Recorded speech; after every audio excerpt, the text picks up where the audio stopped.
तो ये है वी पॉइंट। आप सभी का स्वागत है इस वी पॉइंट में, जहाँ पे क्लास 9, 10 के सभी सब्जेक्ट और क्लास 11, 12 के साइंस और आर्ट्स के बच्चों को बेहतर कॉन्सेप्ट के साथ पढ़ाई जाती है।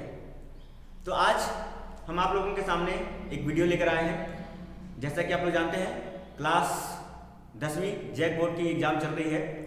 तो आज उसका हिंदी का पेपर था, उसका ऑब्जेक्टिव का सभी सवालों का जवाब हम आप लोगों को अभी बताएंगे।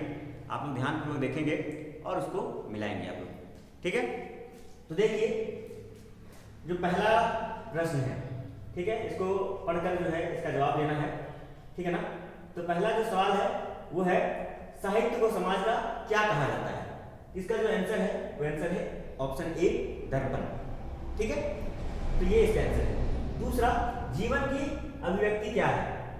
तो ऑप्शन नंबर बी जो है साहित्य इज ए राइट आंसर, ठीक है। अगला जो सवाल है वो है, साहित्य में हम किन भावों का प्रतिबिंब देख सकते हैं। तो इन सभी का सामाजिक, पारिवारिक, जातीय का जो है हम लोग प्रतिबिंब देख सकते हैं। तो option C is A right answer, ठीक है।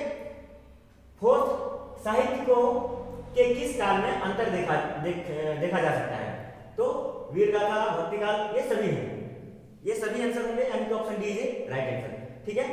फिर से इसको पढ़कर जो है इन सभी सवालों का जवाब देना है। तो क्वेश्चन नंबर 5 जो है उसको देखते हैं, किसके आने पर भयभीत ना होंगे, ठीक है ना। तो वीर का दल चढ़ आने पर भयभीत नहीं होंगे। तो सी इज ए राइट आंसर, ठीक है। अगला सवाल जो है, भारतवासी किसकी खातिर जो है निंदनीय कार्य नहीं करेंगे। तो क्षुद्र स्वार्थ, option A is A right answer. 7 number, कवि क्या आशा करता है। तो ऑप्शन बी, भारतीय किसी से पद, दलित और हीन ना करेंगे। तो B is A right answer. Question number 8, Bharat माता हमें क्या देती है। तो खाने की विविध वस्तुएं। तो option D is a right answer. 9 number question, मां भोजन बना रही है, इनमें कौन सा क्रियाभेद है।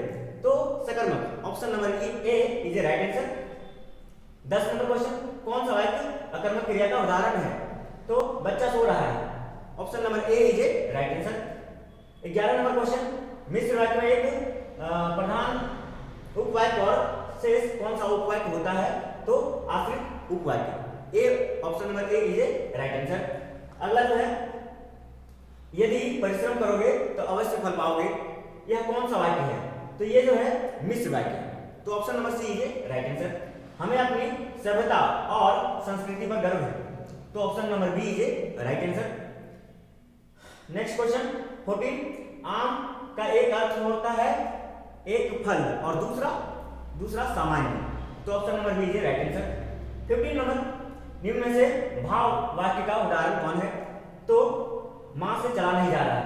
तो option number C is A right answer.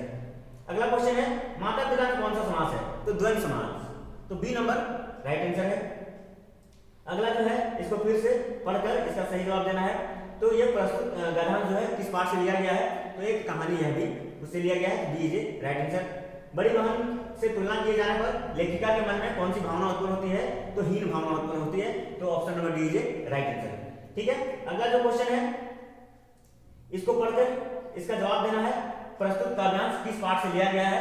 तो ऑप्शन नंबर बी, उत्साह से लिया गया है। तो बी जो है राइट आंसर है। क्वेश्चन नंबर 20, कविता में बादल किसका प्रतीक है। तो पौरुष और क्रांति का, यानी कि ऑप्शन नंबर डी जो है वो राइट आंसर है।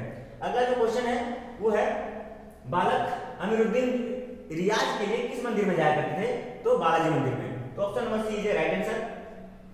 22 नंबर क्वेश्चन, बूढ़ा मरियल सा आदमी कौन था। तो कैप्टन चश्मे वाला था। B is A right answer, ठीक है। बाल गोविंद भगत लगभग कितने वर्ष के थे। तो ये जो 60 वर्ष के थे। तो option number C is A right answer. अगला जो क्वेश्चन है, कहानी लेखक के लिए क्या आवश्यक है। तो विचार, पात्र और घटना, ये सभी आवश्यक है। तो option number D is a right answer.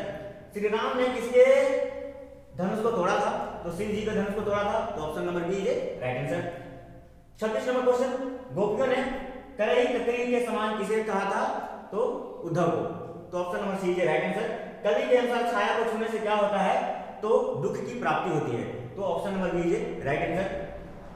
28 number question, यह दंतुलित मुस्कान कविता में कवि को कौन एकटक निहार रहा है। तो शिशु, option number C is A right answer. रानी एलिजाबेथ द्वितीय कहाँ की रानी थी। तो यह इंग्लैंड की थी, ठीक है। तो option number D is a right answer. Bholanath का वास्तविक नाम क्या था। तो उसका वास्तविक नाम जो था वो तारकेश्वर नाथ था। तो ऑप्शन नंबर सी है इसका सही जवाब। तो इस तरह से आने वाले सभी एग्जाम का जो ऑब्जेक्टिव प्रश्न होंगे उसका जवाब देने का हम प्रयास करेंगे। ठीक है, आप लोग हमारे साथ बने रहिए सभी सेशन में। तो मिलते हैं नए सेशन के साथ, नए टॉपिक के साथ। तब तक के लिए बने रहिए हमारे साथ। जय हिंद, जय भारत।